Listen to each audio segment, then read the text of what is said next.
তারাই এখন ছাত্র সহ জুলাই আন্দোলনের ছাত্র এবং উপজেলা মুশকিল প্রশাসন এবং আমাদের মহাবিদ্যালয় ফরিদপুর মাহবুব চেয়ারম্যান সহ উপজেলা সবাই অংশগ্রহণ করা এই মুহূর্তে উপস্থিত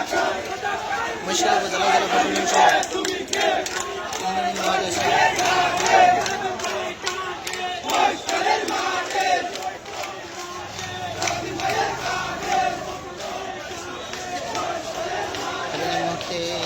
যুক্ত আছি আমি নিউজ 21 পক্ষ থেকে।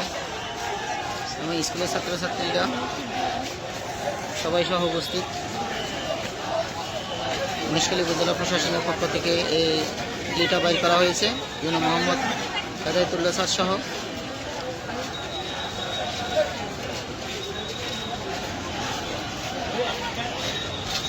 আস্তে আস্তে মুখরিত উৎসর্গভাবে খুশি মনে সবাই ছাত্ররা চলে যাচ্ছে মুশকিল